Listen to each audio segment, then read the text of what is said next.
Good morning, everyone. Happy Labor Day weekend. Sorry to start your weekend with a Justin Trudeau clip, but I wanted you to remember how much he has a basic admiration for China. And his term, the term turn their economy on a dime, that's coming up again in Canadian newspapers. So I read it recently. I don't have the link for you right now, but I've definitely read it recently. Okay, so there's about 15 seconds of Justin Trudeau talking here. Trudeau warning. Fast forward if you don't like that. Here we go. There's a level of admiration I actually have for China because their basic dictatorship is allowing them to actually turn their economy around on a dime and say we need to go green as fast as we need to start investing in solar. I mean, there is a flexibility.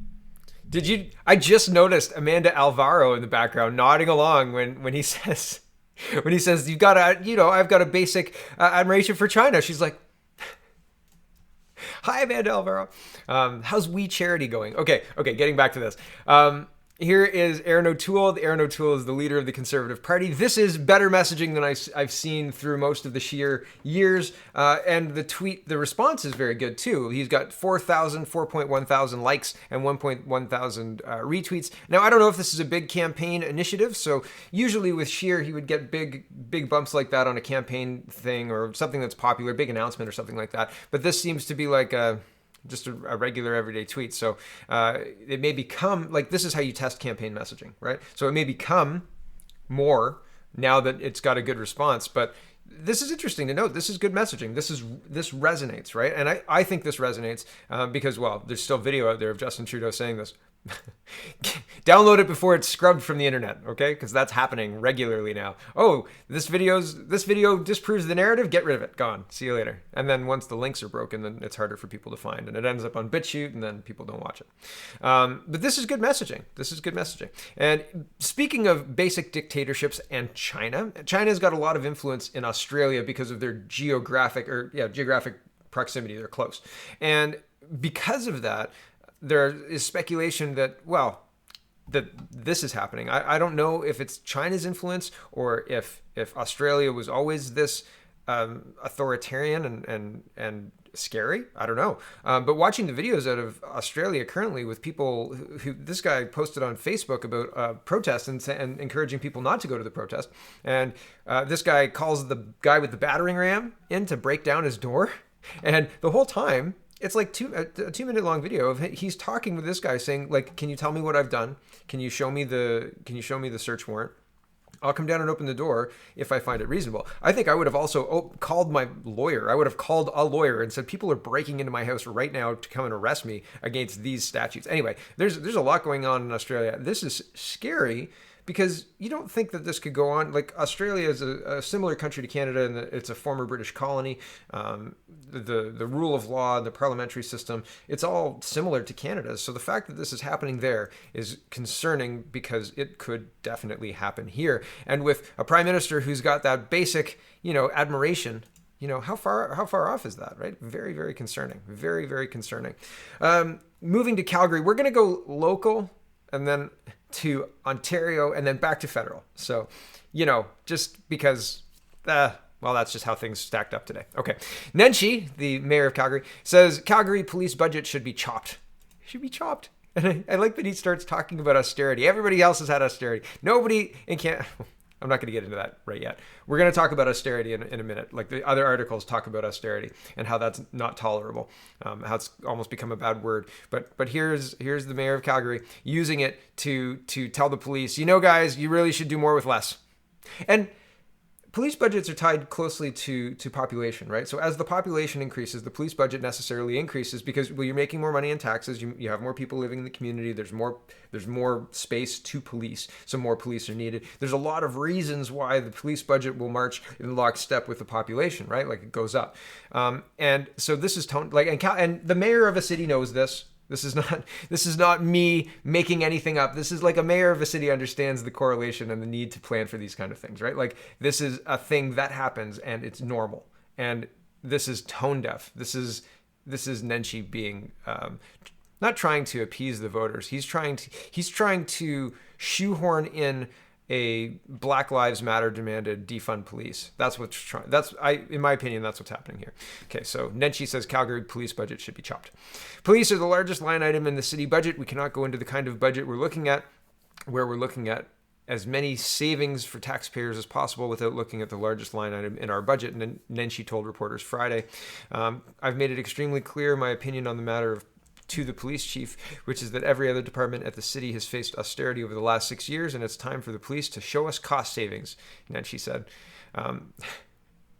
I'm resisting the urge to play the Tom Cruise clip of Show Me the Money, right? I've also, back to this, quote, I've also been very clear on the fact that we need a better mental health response system. We need different work that does a better job on fighting institutional racism in the city. Perhaps some of that funding can come from the police. Institutional racism? Is that against the law? Because the police are in the business of enforcing the laws of the land, not against witch hunts for undefined problems like institutional racism. I'm sure it's there. We're gonna pay a lot of people to find as much institutional racism as they possibly can, as much systemic racism, and that's their job. They're gonna find lots of institutional racism, and we'll hire people who will be very good at fighting that garbage. BS. Absolute fantasy. It is fantasy. If he believes this, he shouldn't be the mayor if he believes that. Holy cow. Like, honestly, it is just fantasy. The whole, if you, a cursory glance at the basics of critical race theory underscore how absolutely racist and silly the theory is. It's a racist theory. At core, the theory says white people are propagating white supremacy in order to maintain their power. Okay, in the most tolerant society in the world, in Canada, in 2020, we're okay, sure. That's the theory. And you're going to go with that based on absolutely no evidence that it's true. And the definitions in the theory are muddy at best. Muddy. Muddy is giving it a lot of credibility. Are not, well, the definitions aren't definitions. They're ridiculous. They're ridiculous. So, carrying through the Black Lives Matter, the critical race theory, the defund police demands, the Marxism abounds. I mean, and I think the Marxism, more than the Black Lives Matter and the defund police is the core of this, right? Like, that's where a lot of mayors are at this point in time, kowtowing to a mob of voices on Twitter instead of dealing with the taxpayers. Because I guarantee you there's no taxpayers in Calgary that want their police budget chopped. I guarantee that. Not one. Moving to Ontario. Ontario's Superior Court has ruled the Ford government's law requiring carbon tax stickers at the provincial gas stations is unconstitutional. Again, these are activist judges. The courts in Ontario are... it's very, very difficult to deal with cases and then take the decision seriously when the sightings of the Constitution, like this one, they're saying that it violates 2B of the Constitution. So everyone has the following fundamental freedoms: freedom of thought, belief, opinion, and expression, including freedom of the press and other media of communication. So I don't understand the rationale behind the violation of 2B in requiring the stickers on gas pumps. We've got these stickers on gas pumps and have since, I think, 2000. It's been a very long time since, they take a lot of taxes from gas. And so at least half, or 32% of the cost of gas is taxes, right? And so like that's notable enough for these stickers to be okay, and they want the other stickers are unconstitutional because they're being forced by the government. I don't know. I think that it's interesting because educating the public is hard. It's not easy. Okay, so here's the article. Court rules Ontario government's law on federal carbon tax stickers unconstitutional. A government or political party can, in the words of Ontario Minister of Energy, stick it to another tier of government or political party as a matter of free speech in an election campaign or otherwise, Justice Edward M. Morgan wrote in a decision that was shared by the plaintiff in the case, the Canadian Civil Liberties Association, CCLA, Friday afternoon. A government cannot legislate a requirement private retailers post a sticker designed to accomplish that task. The mandatory fuel pump sticker is an unconstitutional attempt to do just that. See, I disagree. The sticker was meant to inform the consumer. It had nothing to do with the political attack. So interpreting it in that way is I don't know if it's purposely done, but I think it's misinterpreting it anyway. The decision, back to the article, said the Federal Carbon Tax Transparency Act, dubbed the Sticker Act, violates Section 2B of the Charter of Rights and Freedoms, ruling it is of no force or effect. Gasoline retailers are at liberty to keep the stickers on their fuel pumps or to remove them as they see fit, it said. The Progressive Conservative government brought in the legislation as part of its failed legal battle with Ottawa over carbon pricing ahead of the 2019 federal election. The federal scheme imposes a charge in those provinces that don't have a carbon pricing system of their own, currently 4.4 cents a litre in Ontario. Ford consistently denounced the federal legislators as a tax grab, the federal legislation as a tax grab, and said the government wants consumers to know what the federal charge will cost Ontario drivers. So, and again, I think that it was intended to inform the consumer, not to attack anybody else. Although, I mean, I guess you could see it that way. But again, I don't know. I think informing consumers is not necessarily a bad thing. I don't know that it's unconstitutional. I don't know, but I guess I'm not a judge. So, moving on. National Post. They were making a lot of money bringing guns to Canada. U.S. busts alleged cross-border gun runners. Toronto man wanted. A series of prosecutions and arrests in the U.S. revealed detailed allegations on how U.S. guns were illegally making their way onto the Canada's black market. Apparently, basically what was happening, and I'm not going to go through this article, but they were luring women with like weekend getaways of drugs and partying and booze and all of this other stuff, and then on the way back you just have to bring this crate of drugs over, or guns over, and then you go on your way, and that's that. And I don't know if they were paid in addition to the parties and all of that other stuff, but man, like, this is a big business. They make enough money and they're buying like $100 weapons and selling them for 10 times the amount or $500 weapons, selling them for 5 times the amount, 10 times the amount on city streets. So they've got enough money. They've got the mules ready to do it. And the laws are being watered down to the point where, I mean, the cost benefit is like, well, maybe I'll be let out for time served because of COVID-19, right? Here is moving back into the federal landscape of things, although the illegal guns is kind of a comment on federal and municipal failure to get a handle on some real problems in Toronto. But this is moving back into federal fiscal responsibility and Trudeau's election campaign and hard left turn that he wants to take Canada in. So this is a further Ivison piece, and well, we'll just get into it. I won't read the tweet. John Ivison says, Liberals' bold and ambitious reimagining of Canada could result in a $100 billion spending blitz. Yikes! The Prime Minister's office is getting its retaliation in early when it comes to criticism of its pandemic recovery plan. On Thursday, Mike McNair, a senior advisor to Justin Trudeau, took to Twitter to justify the spate of new spending expected to come later this fall in the economic update from new Finance Minister Chrystia Freeland. Quote, austerity shrinks the economy further, costs jobs, and is out of step with global reality, McNair said. But as Goldie Hyder, president of the Business Council of Canada, pointed out in reply, that's a false dichotomy. The choice is not spending or austerity. The issue is how much should be spent. Are there limits, he asked. The answer to that question is no, there are not.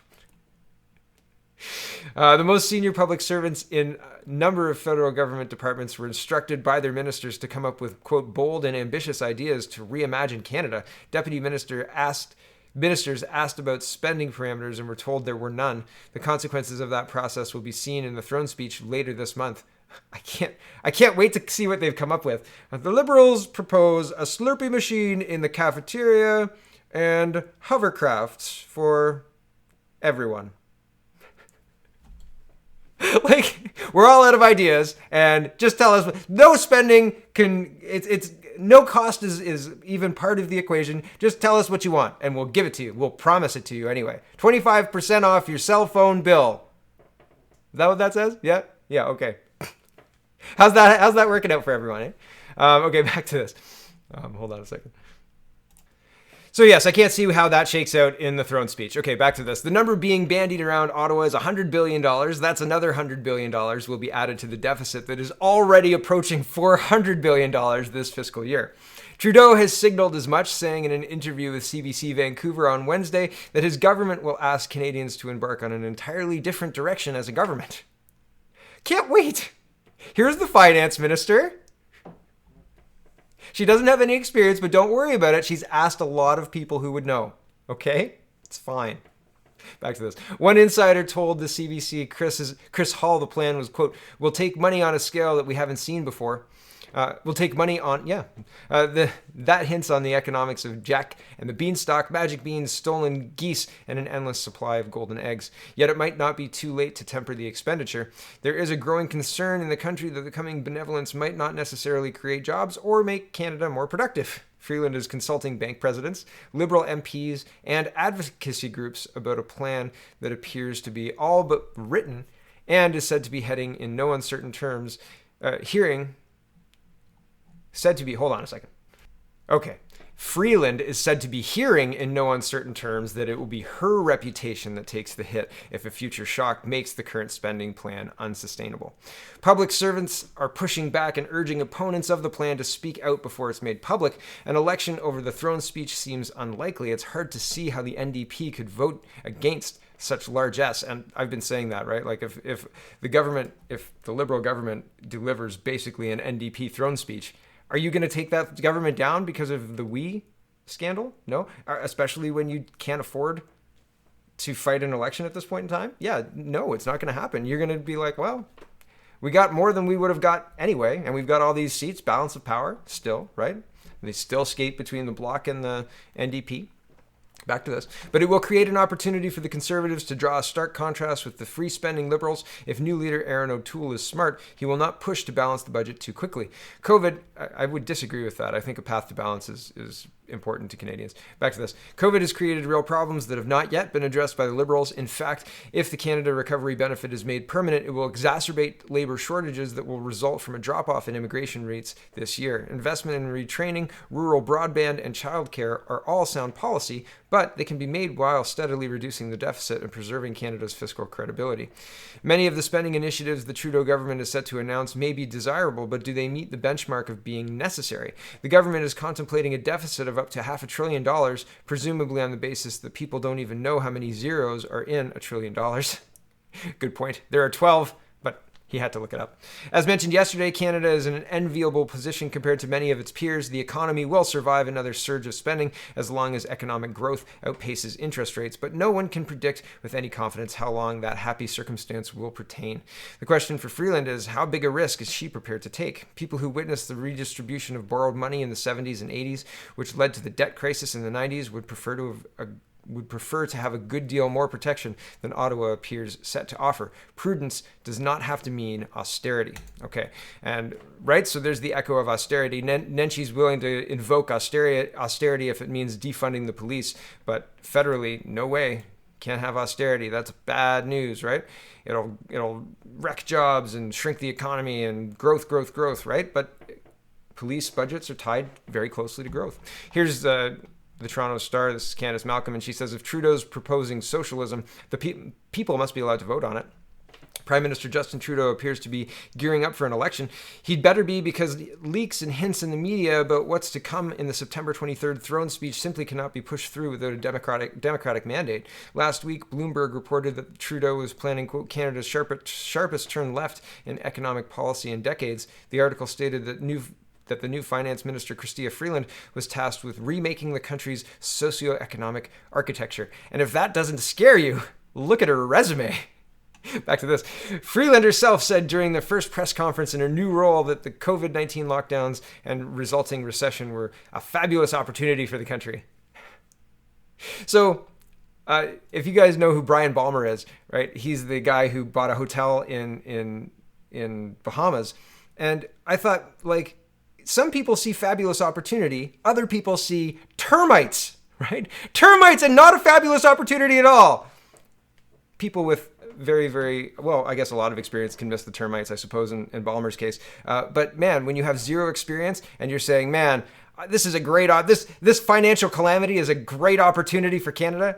Your believability, your credibility is a little bit shot there, okay? And you don't have years of experience to back up your dice rolling, right? You can take a risk, right? And you can be wrong, because life is all about a little bit of risk taking and being wrong, figuring it out and doing it better the next time. That's okay. But rolling the dice when you have no experience and you can't see the pitfalls and you kind of go, all right, can you just blow on these for me? Close your eyes and throw. That's not a good idea. That's not a good idea, and especially not a great idea to do with the entire economy of a country, right? We're gonna have this unexperienced person remake our entire economy, and the first thing she says is this financial disaster is a great opportunity for our country. You know why? We're gonna spend a lot of money. I mean, we could have done that without the disaster. Where are they going to send it? Outside of Canada? Globalists. Back to this. The truth of the matter is we already are spending money on a scale we haven't seen before. At last count, our deficit for this fiscal year, which we're only halfway through, is 10 times larger than it was last year. Our federal debt has surpassed $1 trillion for the first time in our history. And some are projecting that the 2020 deficit will tack on another $500 billion, $500 billion, the equivalent of the total federal debt just one decade ago, excuse me. In 2015, Trudeau ran on a platform of modest deficits to finance infrastructure spending and an eventual return to balanced budgets. Instead of his proposed $25 billion in new debt, Trudeau's deficits spiraled, and he plunged the federal government into the red by more than $80 billion between 2015 and 2019. Rather than being held accountable for his broken promises during that 2019 election, the Trudeau campaign focused on demonizing conservatives, and with his media on his side, Trudeau squeezed by with a minority government, which he took as a mandate to justify more of the same. And we're seeing an even further push for it. And the cronyism in Mr. Trudeau's government can't be understated. This is like the fourth or fifth or sixth problem. This is the Conservatives again ask lobbying commissioner to probe the Prime Minister's chief of staff's husband, who works for a housing company that was lobbying the federal government to get contracts, and they did get contracts, or no, maybe they didn't get contracts in this case, but it's still inappropriate, blah, blah, blah, blah, blah. So the cronyism stink is very pungent around this entire government, and yet let's turn us more left. Let's make everybody's money our money. Collectivism, yay, embrace it. No, thank you very much. Here's an elected senator from Alberta, and we're almost done. As an elected senator representing millions of Albertans, I am shocked at this uninformed and irresponsible tweet. It reflects a fundamental misunderstanding of our energy scene and of your responsibilities. Any retraction or apology is not sufficient to restore confidence. The reason I'm showing you this tweet is the restore confidence language is used on purpose. That's saying there's no confidence in this Liberal government. And this is Seamus O'Regan. This is in response to Seamus's tweet, and he's the Minister of Natural Resources in Canada, and he says, Alberta is hydrogen, Alberta is batteries, Alberta is carbon capture technology, Alberta is geothermal energy, Alberta is electric vehicles, Alberta is vital to Canada's clean energy future. And yeah, so I hope there's an election. I hope that we don't go in this hard left turn without some kind of democratic mandate. I don't necessarily think we're going to. I don't think we're going to get it because the NDP are going to enthusiastically vote with the Liberals, I think. But maybe by January we'll have another scandal that will bring down the government that will be too far for even the NDP. But maybe not. Maybe not. Okay, the last two stories for today. Jason Kenney saying, last week a Calgary monument to a fallen Canadian soldiers was defaced. Today it was a monument to fallen Edmonton police officers at Ezio Ferrone Park. It is despicable to dishonor the memory of those who gave their lives in defense of our community. And he goes on a tweet thread there. And the juxtaposition between having people defaming and tearing down statues and using art money to beautify the city, to put up Black Lives Matter murals in Calgary, for example. And they're putting it up in Chinatown, and this is a Rebel News report on how Chinatown's like, no, thanks very much. That's not a great idea. Don't do that. But I think the juxtaposition, and this is the only story I could find about the Chinatown thing right now. I think the juxtaposition is interesting, right? Like on one side, I'm glad Mr. Kenney is speaking out against the vandalism and saying this is not appropriate. This isn't like if you remove history, it doesn't erase the history. The history is still there. We just don't have something to reference and say that was bad because of this, or that was good because of this, that led to this and this and this. And so I don't agree with the erasure of our history. I think that that's a bad idea, or the defacement of police murals and people who have given their lives to defend Canada. I think that that's wrong-headed. I don't think that that gets anything done. But neither do I think that using public funds to use to put up murals, especially political murals like Black Lives Matter, because that is a political group, right? Like, and it's just as inflammatory as all of the other political groups that were about race, right? Like all of them. And I don't think that it's appropriate for cities to be using money to put up things like that. If you want to put up a mural, make it something that's for everyone, not just for some people. Right? And putting up a mural that says Black Lives Matter is not for everyone. It's absolutely not. It's not. Thanks for watching, everybody. Check out CanadaPoly.com, check out CanadaReport.co, and enjoy your Labor Day weekend. I'm loving being home. I like vacation. Yeah, I like vacation. It's a good time, but man, I like coming home. Something about sleeping in your own bed. All right. Have a wonderful, wonderful